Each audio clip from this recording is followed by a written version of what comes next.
Hello, Internet. So, powerlifting brace, something you hear all the time. Get tight, squeeze your abs, big air.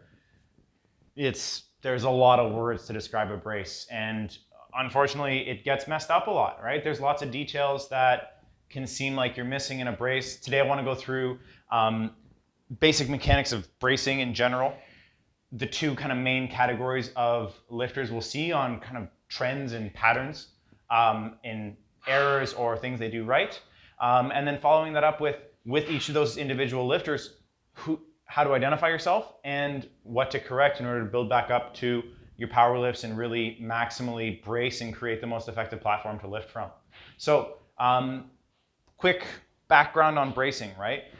In a nutshell, when you're taking a big breath in, when you're doing a squat, we'll use as kind of our running example here, right?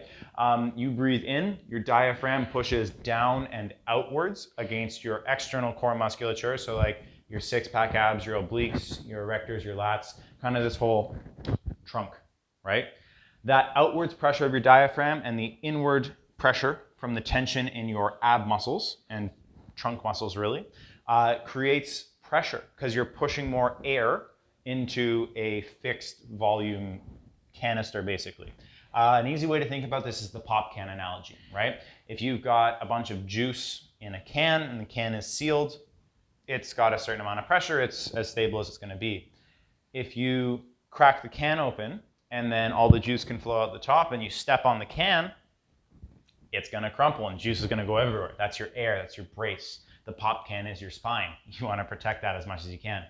On the other hand though, if you have a pop can, not juice, right? And the can is sealed and there's no crinkles in the can and it's carbonated and so there's lots of pressure in the can, you better believe you can step on that can and it's not going anywhere. It's going to be really strong under compressive load. And that's what we're trying to create in your trunk when you're squatting, deadlifting, to a degree benching, but mostly squat deadlift when we're talking about powerlifting, is creating that more neutral cylinder to work from that helps you generate lots of abdominal pressure and as a result gives you a really good platform to work from. So diaphragm descends and pushes outwards, okay? Unfortunately, what we see is lifters kind of falling into mostly two camps.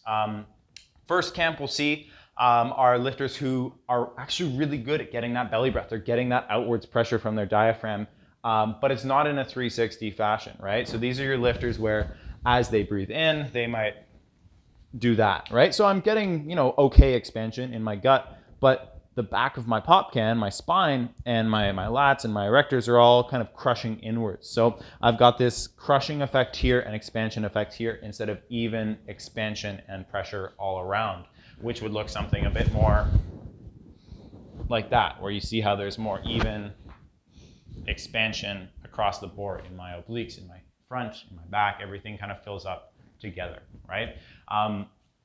That's kind of our first lifter where they fall out the front, if you will. All their air kind of goes this way, they spill out, they overextend. Quite often they'll feel like they can't quite feel their abs or their lower abs, but they can still push out against the belt, right? Really often these lifters are ones who tend to kind of like fall forward in a squat really early, if we're using the squat as our example here. And also feel like they can't hit depth because their hips are not flexible enough, right? In reality, they're running out of hip range of motion too early. If they start more neutral, they can actually squat deeper with the same hip angle. But that's a different discussion for a different day. Our second category of lifters are those who actually struggle to get that diaphragm descension in the first place. So these are your lifters where they really struggle to push out against the belt in the first place. A lot of their air when they're squatting might go up into their chest or into their upper back. So they might walk the squat out and do that where they're kind of pulling in a little bit, or it looks like they're pulling in even if they're trying to push out. And that results in just no pressure, right? There's not a ton of diaphragm descension happening. Rib cage has to come up because the lungs are filling with air, but the diaphragm's not going down to make extra space in the chest cavity, right? Probably a little nerdier than that needs to be, but that's what's going on so you can understand the mechanics of it, right?